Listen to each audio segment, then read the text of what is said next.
अस्सलाम वालेकुम। वालेकुम अस्सलाम। वालेकुम अस्सलाम सर। वालेकुम अस्सलाम सर। शुक्र है, आप लोगों को मेरी आवाज़ क्लियर पहुंच रही है? जी सर। जी yes sir. Sir. Yes sir. चलिए, शुक्र अल्हम्दुलिल्लाह। जी चलें, आज हम अपना एक नया चैप्टर स्टार्ट करेंगे। डॉन ऑफ मॉडर्न फिजिक्स हम चैप्टर स्टार्ट करने लगे हैं। ठीक ओके हो सर। गया? हाँ, इलेक्ट्रॉनिक्स को चैप्टर 17 मेरे जहन में नहीं था, चैप्टर 18 हम स्टार्ट करते हैं, डॉन ऑफ मॉडर्न फिजिक्स। बिल्कुल नई चीज़ है, इब्तिदा है। इब्तिदा जो चैप्टर की होती है वो आसान भी होती है लेकिन बहुत अहम होती है। चैप्टर 18 और नाम है इसका dawn of modern physics. Dawn का मतलब ही क्या है? सुबह के वक्त को कहते हैं, यानी इब्तिदा, स्टार्ट। ठीक है, स्टार्ट ऑफ द डे ऐसे कह रहे हैं। तो मॉडर्न फिजिक्स है क्या, ये हमने समझना है। लेकिन उससे पहले हमें कुछ ये तो पता हो कि ये अगर मॉडर्न है तो उससे पहले क्या था। इससे पहले हमारे पास थी क्लासिकल फिजिक्स।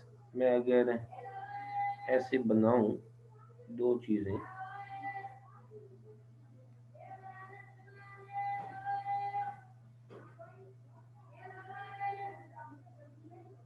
पहले थी क्लासिकल फिजिक्स,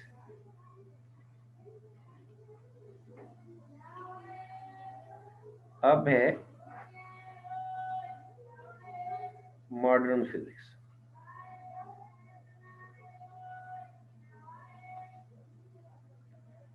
ठीक है जी। क्लासिकल फिजिक्स क्या थी? अब फिजिक्स में हम दो चीज़ों को डिस्कस कर रहे हैं यहाँ पर। एक हम पढ़ रहे हैं ऑब्जेक्ट के बारे में और दूसरा हम लाइट के बारे में डिस्कस करते हैं। तो दो ही मेन बातें सॉरी। तो जो क्लासिकल फिजिक्स थी, इसमें ऑब्जेक्ट्स को डील करने के लिए हमारे पास थी न्यूटोनियन मैकेनिक्स, या जिसे हम क्लासिकल मैकेनिक्स भी कहते हैं। ठीक है, न्यूटन नाम से ही जाहिर है। न्यूटोनियन मैकेनिक्स से क्या मुराद है? जो लॉज ऑफ न्यूटन को, जो न्यूटन्स लॉज ऑफ मोशन है उसके ऊपर फॉलो करती है। और Newton's laws of motion valid है हमारे पास किसके लिए? इट फॉलोज, ऐसे मैं कह देता हूं, Newton's laws of motion mainly, यानी इस पर ये फॉलो कर रही है। और ये किसको डील करती है? It deals bigger objects.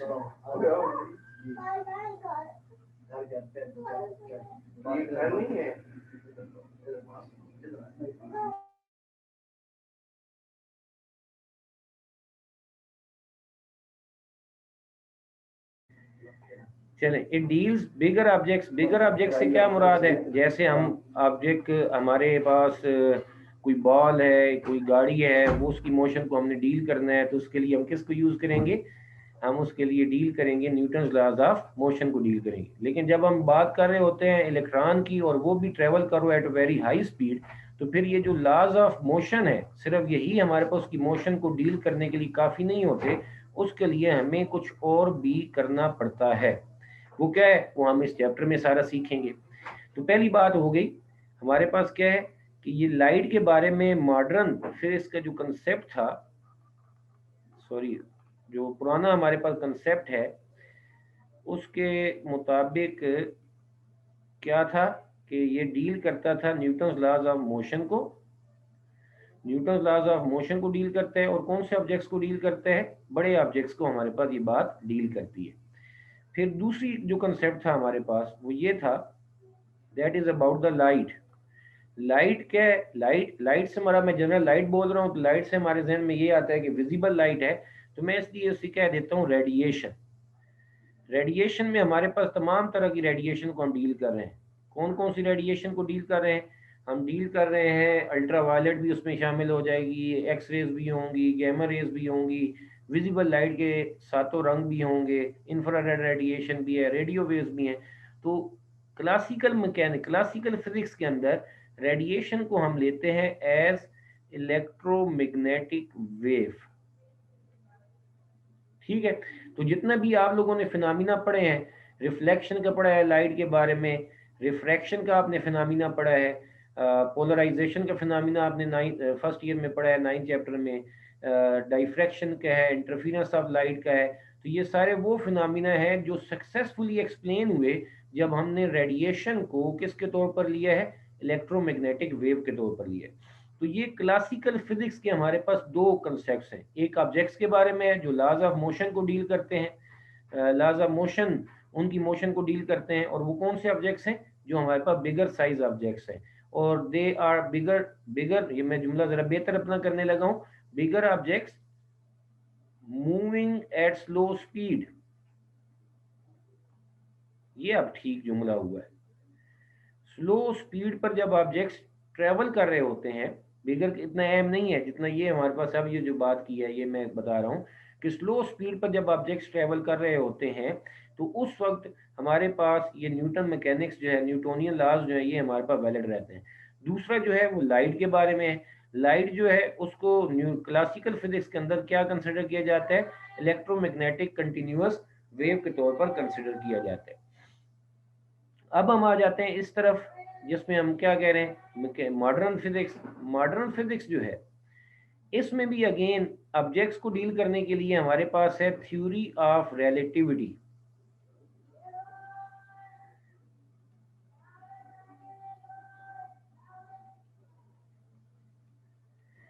Theory of relativity जो है ये हमारे पास ट्रेवल करती है, ये डील करती है हमारे पास क्या है जी, यूजुअली अभी जो हमने रिजल्ट्स इसके देखे हैं, बड़े ऑब्जेक्ट्स पर भी ये वैलिड है, छोटे पर भी है, लेकिन अभी तक जो हमने देखा है वो किसके लिए देखा है, small objects traveling at very high speed।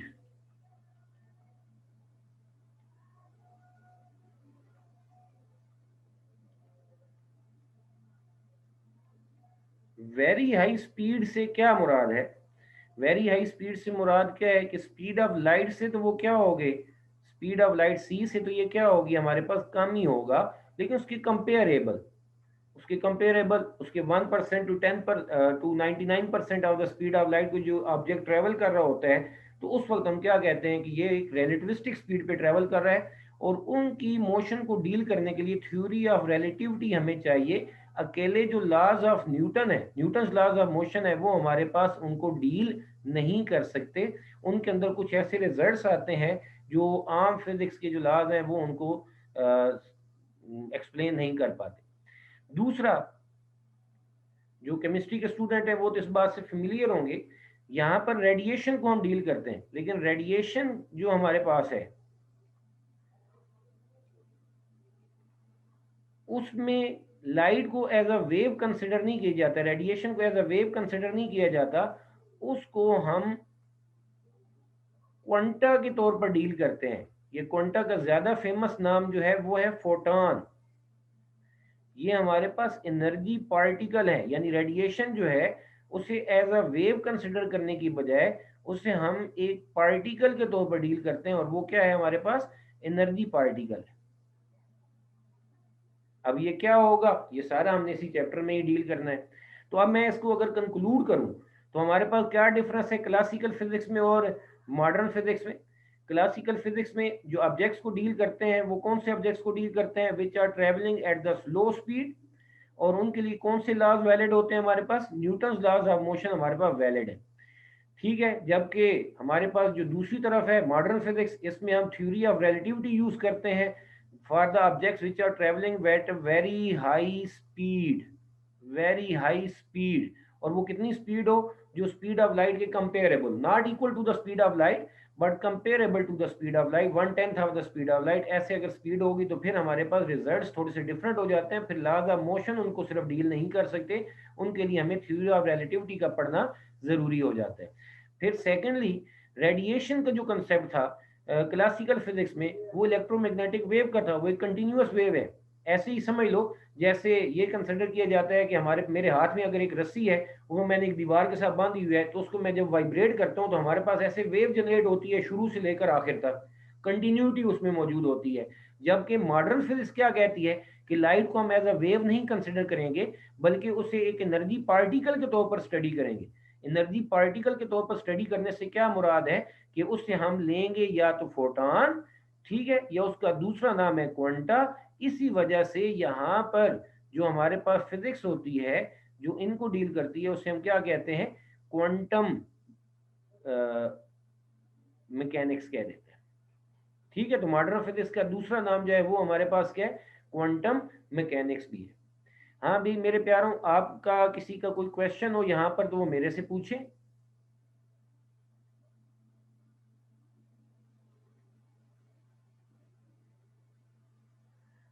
जी अतीक और रहमान, आपका कोई क्वेश्चन है या किसी भी स्टूडेंट का कोई क्वेश्चन है तो प्लीज पूछें, फिर हम आगे जाएं। तैयब, जी sir. You have a question? No sir, but sir ये बता दें सर, कितनी मतलब ये जो आपने बोला ना speed of light comparable to speed of light, sir ये क्या रेंज है, मतलब किस दरमियान होगी तो हम ये मतलब डील अभी हम आगे पढ़ेंगे जब रिलेटिविस्टिक फिजिक्स के कुछ इफेक्ट्स हैं बड़े शानदार से, ठीक है। वो इफेक्ट्स हमारे पास उसके लिए एक स्पीड होती है, उसे हम कहते हैं रिलेटिविस्टिक स्पीड। रिलेटिव स्पीड नहीं, रिलेटिविस्टिक स्पीड। उसको हम कहते हैं कि जब किसी ऑब्जेक्ट के, दो ऑब्जेक्ट्स के दरमियान जो स्पीड है वो 1% to 99% of the speed of light, 1% भी अच्छी खासी स्पीड होगी ना of the speed of light, तो वो हमारे पास रिलेटिविस्टिक स्पीड कहलाएगी। और उस पर हमारे पास वो रिजल्ट ज्यादा प्रोमिनेंट हो जाते हैं, डेली लाइफ में हमें ऑब्जर्व नहीं होते, लेकिन उस स्पीड पर जब हम ट्रेवल करते हैं तो वो रिजल्ट्स हमारे पास क्या कहते हैं, हमारे सामने ऑब्जर्व होना शुरू हो जाते हैं। और ज्यादा आसान हम उसकी डेफिनेशन करते हैं, 1/10 of the speed of light पे कोई बॉडी ट्रेवल कर रहा होता है तो उसमें वो रिलेटिविस्टिक इफेक्ट्स अपीयर होते हैं। लेंथ एक ऑब्जेक्ट की एक ऑब्जर्वर के लिए और होती है, दूसरे के लिए और हो जाती है, डिफरेंट हो जाती है, वगैरह वगैरह। वो हम आगे इंशाल्लाह कल के लेक्चर में पढ़ेंगे। क्लियर है? Yes sir. जी ठीक हो गया। चलें जी, अब हम आगे बढ़ते हैं। मेरे ख्याल में आपका इसमें कोई क्वेश्चन नहीं है। ये डिफरेंस है, मैं इसके ये जो तस्वीरें हैं ये भी आप लोगों के साथ इंशाल्लाह शेयर कर लूँगा। अब हम आगे पेज पर जाते हैं। अब इसको इब्तिदा करने, ये तो हमने इंट्रोडक्शन किया, लेकिन इसकी इब्तिदा करने से पहले हमें कुछ टर्म्स का पता होना चाहिए। इस चैप्टर के अंदर ये थ्योरी और रिलेटिविटी समझने के लिए कुछ टर्म्स का हमें पता होना चाहिए जो बार बार इस्तेमाल होती हैं। उसमें जो पहली टर्म है वो हमने अब डिस्कस करनी है, और वो क्या है हमारे पास, फ्रेम ऑफ रेफरेंस।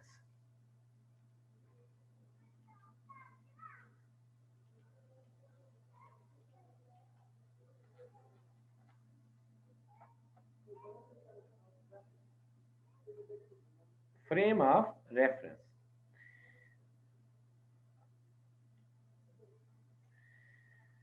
अच्छा, फ्रेम ऑफ रेफरेंस क्या है, इसको मैं पहले डिफाइन कर देता हूं, फिर हम इसे डिस्कस करते हैं। Any system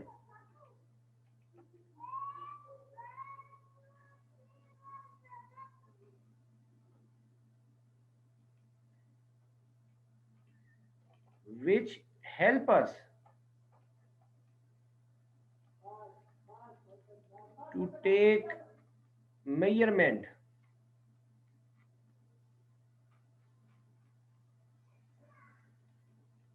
is called frame of reference। अब इसमें एक मैं लफ्ज का इजाफा कर देता हूं ताकि मैथमेटिकल टर्म एक ऐड हो जाए, ठीक है, और मैं वो ऐसे इजाफा कर रहा हूं ताकि उसके बगैर भी हमें समझ आ सके। एनी कोऑर्डिनेट सिस्टम, अब कोऑर्डिनेट के लफ्ज को तो भूल जाएं फिलहाल। Any system which help us to take measurement. अब मसलन मैं जिस रूम में अभी इस वक्त बैठा हुआ हूँ, ठीक है, इसमें मैं कभी सोफे पे बैठा हूँ बड़े वाले पे, इसके साथ वो उसके दो छोटे हमसाए हैं, ठीक है जी, एक लेफ्ट साइड पे पड़ा है, एक मेरे राइट साइड पे पड़ा है, सामने दो चेयर्स पड़ी हुई हैं, एक यहाँ पर टेबल पड़ा हुआ है। अब मैं जाता हूँ अपने कमरे से बाहर, मैं अपने बेटे को कहता हूँ कि यार जैसे ही आप ड्राइंग रूम में दरवाजे के साथ इंटर होंगे तो जो सामने सोफा पड़ा होगा, उस पर फिजिक्स सेकंड ईयर की मेरी की बुक पड़ी है, वो लेकर आ जाओ। ठीक है, मैं और उसे एक्सप्लेन करता हूँ। सामने सोफे पर एक रेड कलर की 12th ऊपर लिखा होगा, की बुक पड़ी है, वो उठा के ले। अब कमरे के अंदर, यहाँ पर जैसे मेरा कमरा पड़ा होता है, यहाँ पर और भी बुक्स पड़ी हुई होंगी। अब उसे पता है कि मैंने ड्राइंग रूम में जाना है, उसके दरवाजे में जैसे इंटर होऊंगा तो सामने वाले सोफे पे जाना है। तो सामने वाला सोफा दरवाजे के लिहाज से, उस ऑरिजिन के लिहाज से, वो हमारे पास क्या है, वो हमारे पास एक मेजरमेंट आ गई। दूसरी मेजरमेंट क्या हो गई, वो मेजरमेंट हो गई फिजिक्स की बुक है, वहां पर और भी पड़ी हो सकती हैं। फिर मैंने कहा फिजिक्स की रेड कलर की बुक, ये तीसरी मेजरमेंट आ गई। फिर ऊपर लिखा हुआ है 12th, ये हमारे पास चौथी मेजर। तो ये मैंने उसको दरवाजे के लिहाज से कोऑर्डिनेट्स बताए कि ये कोऑर्डिनेट्स आपने देखने हैं, ये चीजें देखनी है। और उसके बाद वो क्या करेगा, अगर उसमें थोड़ी सी भी अकल हुई तो वही किताब उठा के क्या करेगा, मेरे पास बाहर लेकर आ जाएगा। ठीक हो गया। तो अब मैं यहाँ पर जो बात समझाना चाह रहा हूँ वो क्या है कि ये जो अब मेरा ड्राइंग रूम है, ये जो मेरा रूम है, ये एक सिस्टम है जिसके अंदर मैं किसी भी चीज को लोकेट कर सकता हूं। ठीक हो गया। तो अब इसने क्या किया, इस कमरे ने मुझे एक मेजरमेंट लेने में मदद की। तो इस कमरे को मैं क्या कहूंगा, फ्रेम ऑफ रेफरेंस कहूंगा। अब मैं एक और एग्जांपल देता हूं। मैं, चलें, अभी मेरे सामने ये नाम आ रहा है हमजा बाजवा। हमजा से कहता हूं कि आप मेरी कॉलेज में एक बाहर पार्किंग में मेरी गाड़ी खड़ी है, मैं इसको चाबियां देता हूं। इससे मैं कहता हूं कि यार ड्राइविंग सीट के साथ एक ग्रीन कलर की फाइल पड़ी है, ठीक है, जिस पर बाहर लिखा होगा इमरान खालिक फाइल, वो आप उठा के लाएं। तो आप ये जाएंगे, मेरी गाड़ी का दरवाजा खोलेंगे, तो ड्राइविंग सीट के साथ वाली सीट पर मैंने अगर कहा है तो ये एक मेजरमेंट हो गई। दूसरा, ग्रीन कलर की फाइल, ये दूसरी मेजरमेंट हो गई। तीसरा, ऊपर इमरान खालिक फाइल लिखा हुआ है, वो देख के इन सिस्टम, इन कोऑर्डिनेट्स की मदद से वही फाइल उठा के मेरे पास ले आएंगे। क्लियर होगी ना बात। तो अब वो जो मेरी गाड़ी है वो भी एक फ्रेम ऑफ रेफरेंस है, क्योंकि उसकी मदद से हम क्या कर सकते हैं, we can take some measurement. ठीक हो गया। अब अगली जो बात है वो क्या है, अब गाड़ी एक ऐसा फ्रेम ऑफ रेफरेंस है जो रेस्ट में भी हो सकता है, जो मोशन में भी हो सकता है, और मोशन भी कैसी कि यूनिफॉर्म वेलोसिटी से भी हो सकता है, और एक्सेलरेट भी कर सकता है, उसकी वेलोसिटी कम और ज्यादा भी हो सकती है। इसलिए अब आपने याद रखना है कि फ्रेम ऑफ रेफरेंस कोई भी सिस्टम है जिसकी मदद से हम क्या कर सकते हैं, कोई भी मेजरमेंट ले सकते हैं। और फ्रेम ऑफ रेफरेंस सिर्फ ऐसी चीज नहीं है जो रेस्ट में ही होगी, बल्कि वो मोशन में भी हो सकती है, रेस्ट में भी हो सकती है, और मोशन भी उसकी ऐसी कि वो यूनिफॉर्म वेलोसिटी में भी हो सकता है जीरो एक्सेलरेशन के साथ, या एक्सेलरेट भी कर सकता है, उसकी वेलोसिटी कम ज्यादा भी हो सकती है। तो इस वजह से फ्रेम ऑफ रेफरेंस की आगे हमारे पास टाइप्स आ जाती है। ठीक है, पहली जो टाइप है फ्रेम ऑफ रेफरेंस की, वो हमारे पास क्या है जी,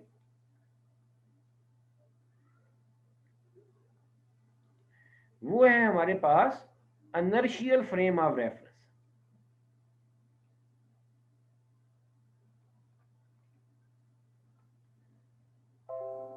इनर्शियल फ्रेम ऑफ रेफरेंस, ये मैं शार्ट लिख रहा हूं, आपने पूरा ही लिखना है, मेरे पास जगह कम है। और दूसरा होता है हमारे पास non inertial frame of reference. Non inertial frame of reference, अब ये जो हमारे पास इनर्शियल और non inertial frame of reference है, इनमें क्या फर्क है। इनर्शियल इनर्शिया से है, इनर्शिया का लफ्ज जब भी आता है तो न्यूटन के लॉज ऑफ मोशन में हमें पता है कि Newton first law of motion जो होता है that is also called law of inertia. और वो Newton first law of motion deal करता है दो तरह के ऑब्जेक्ट्स को, जो या तो रेस्ट में हो या मूव कर रहे हो विद द यूनिफॉर्म वेलोसिटी। तो यहीं से हम क्या कहते हैं कि it is such frame of reference which is either in rest are moving with uniform velocity, इन दोनों केसेस में बॉडी का जो एक्सेलरेशन होगा वो कितना होगा, 0 होगा। इस वजह से हम क्या कहते हैं, so it is also called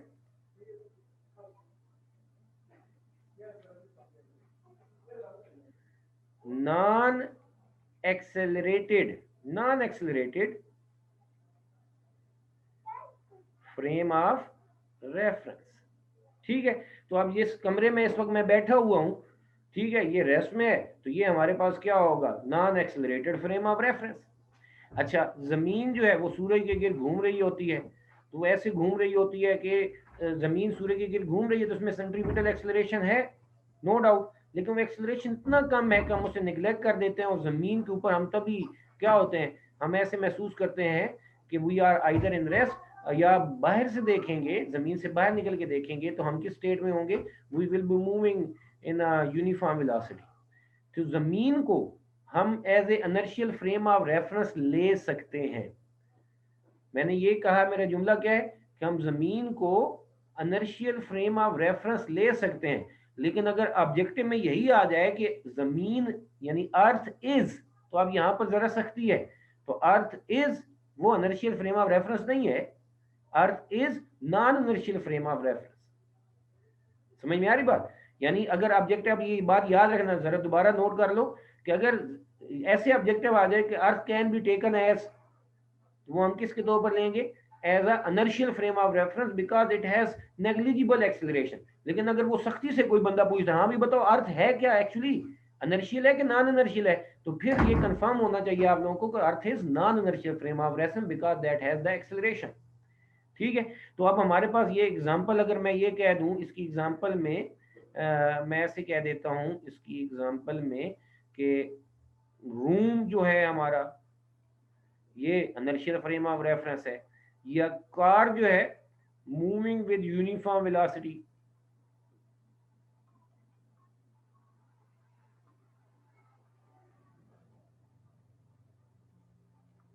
ये हमारे क्या होंगे, ये हमारे पास इनर्शियल फ्रेम ऑफ रेफरेंस होंगे। अभी अगर आप लोगों ने मेरी बात सुनी है तो फिर इस बात को सामने रखते हुए अब आपको non inertial frame of reference की डेफिनेशन तो आ ही गई होगी। भला क्या है कि ये एक ऐसा फ्रेम ऑफ रेफरेंस है, it is such frame of reference which has acceleration, यानी जो रेस्ट में नहीं होगा, जो यूनिफॉर्म वेलोसिटी से मूव नहीं करेगा, बल्कि वो कैसे मूव करेगा, that will be moving with the some acceleration, velocity उसकी इंक्रीज हो रही होगी या डिक्रीज हो रही होगी। इस वजह से हम क्या कहते हैं कि it is accelerated frame of reference.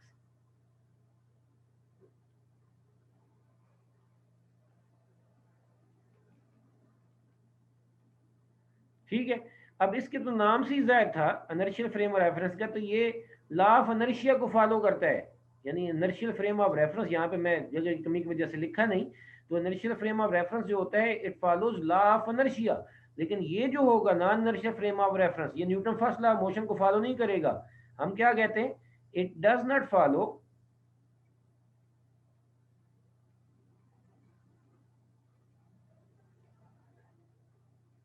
Law of inertia. ठीक हो गया जी। अच्छा, आगे अगर मैं अब इसकी एग्जांपल लिखना चाहूं तो इसकी एग्जांपल में मैं क्या कहूंगा, ऐसे कह देता हूं, जैसे मैं कह देता हूं accelerated rocket,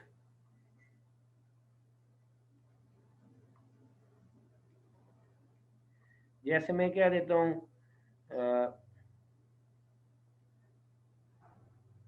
car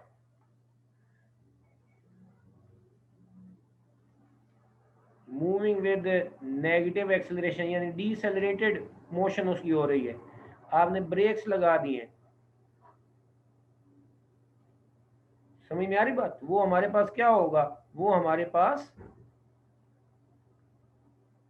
non accelerated frame of reference होगा।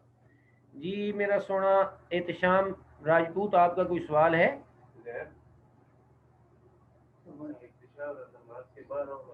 इत्तिशाम, आपका सवाल है?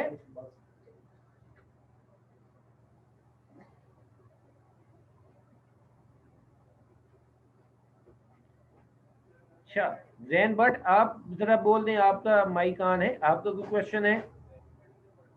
सर अगर हम लोग मतलब गाड़ी या बस अच्छा तो ये थोड़ा तो सा ऊंचा बोलिएगा। सर अगर हम गाड़ी या बस में बैठे होंगे तो ये तो इनर्शियल में नहीं आएगी।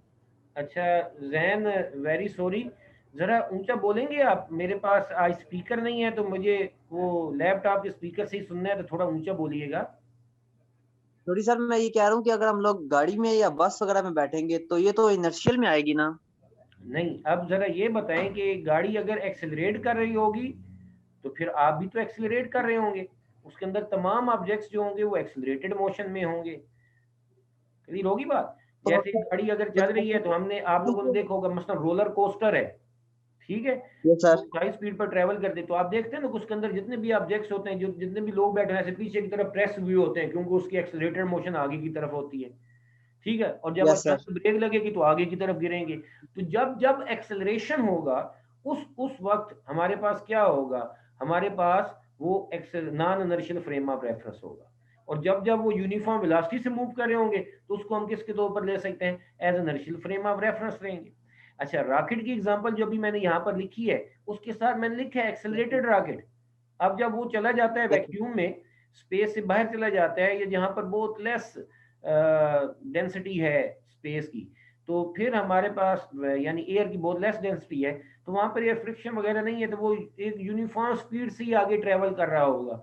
और उस यूनिफॉर्म स्पीड पर जब वो ट्रेवल कर रहा है तो वो उसके अंदर तमाम ऑब्जेक्ट्स जो होंगे वो बिहेव ऐसे करेंगे जैसे उन पर कोई फोर्स अप्लाई नहीं हो रही, और वो यूनिफॉर्म वेलोसिटी से मूव कर रहे हैं। अगर बाहर देखेंगे, अगर कमरे के अंदर ही रहेंगे तो उनको ऐसे ही लगेगा कि अगर वो खिड़कियां उस रॉकेट की बिल्कुल बंद है, हर तरफ से बाहर नहीं वो देख सकते, तो वो लगेंगे जैसे वो किस स्टेट में है, रेस्ट में है। तो उस केस में वो क्या होंगे?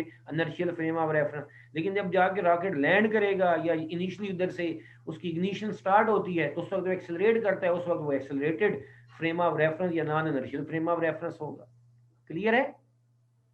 यस सर, समझ आ गई। चलें, और एक स्टूडेंट ने अभी ये हाथ, जब बाजवा साहब थे, कोई और क्वेश्चन? आगे मैं बढ़ सकता हूं? जी आदिल अहमद। सर ये सूडो फोर्स क्या होता है सर? सूडो फोर्स पे जब हम कभी पहुंचेंगे ना तो फिर हम बताएंगे।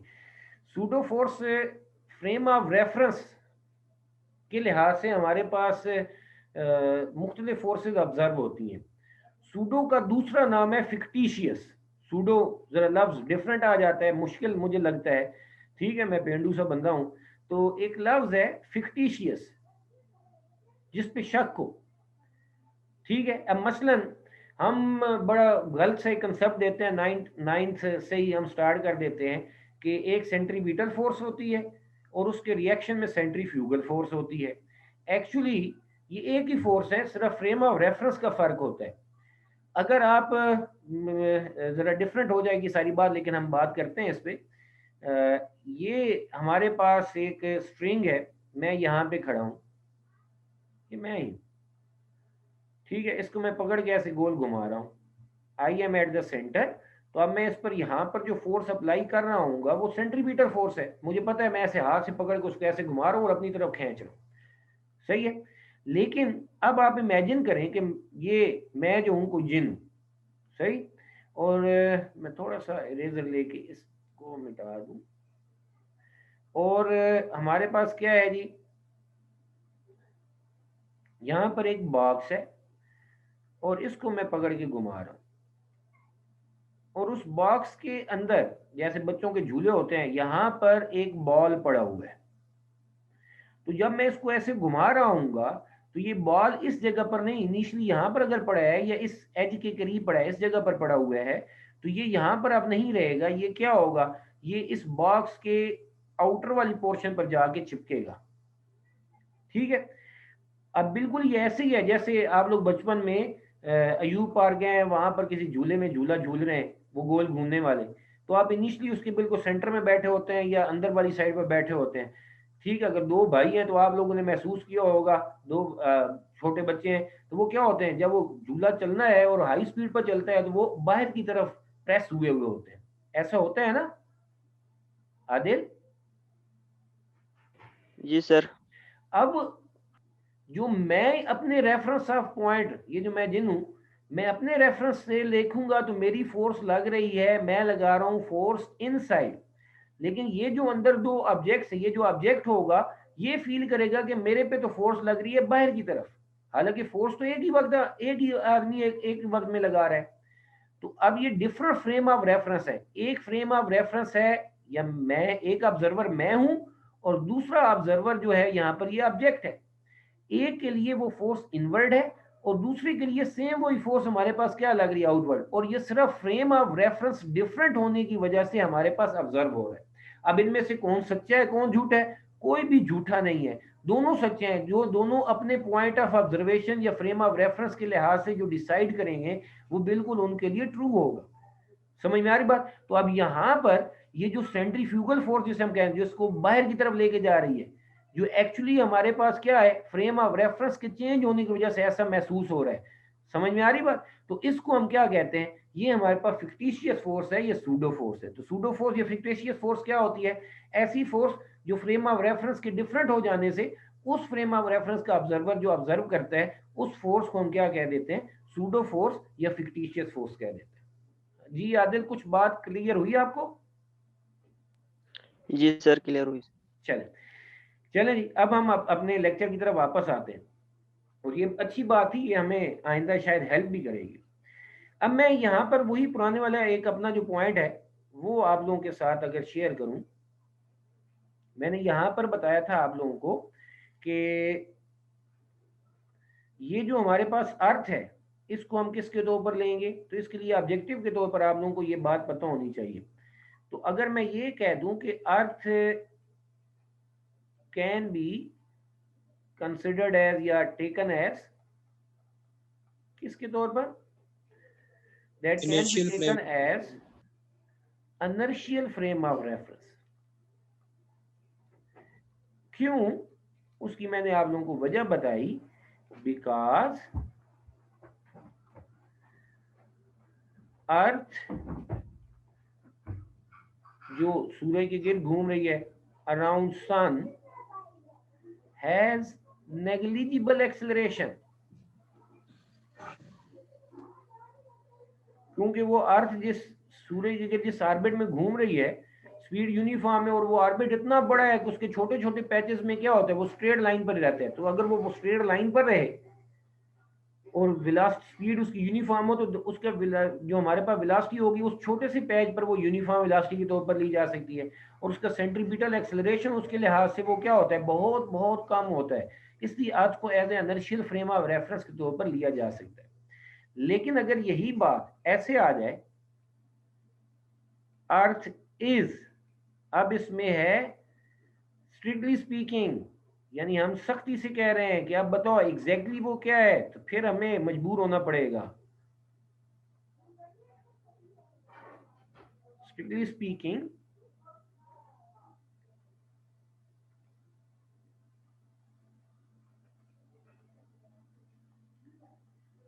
क्या है जी, it is, Earth is non inertial frame of reference. ठीक है, ये ऑब्जेक्टिव के लिए दो पॉइंट्स आपको बिल्कुल क्लियर होने चाहिए। आसान सी बात है, मुझे उम्मीद है आप लोगों को समझ आ गई होगी। अब हम आगे बढ़ जाते हैं।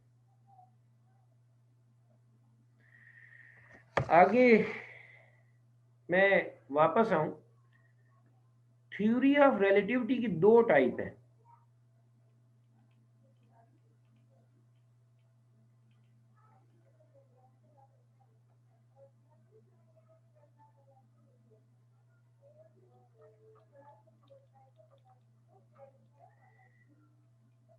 पहली है special theory of relativity,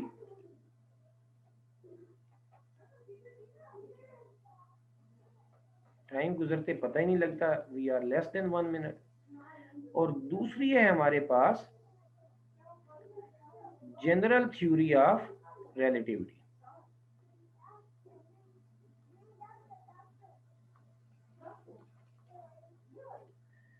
special theory of relativity जो है, इट डील स्पेशल फ्रेम्स। कौन से? Inertial frame of reference.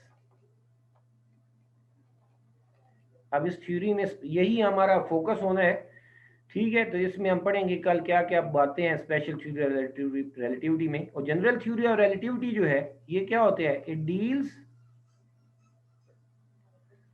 Non inertial frame of reference. चले, मैं अपनी बात यहीं पे खत्म करता हूं।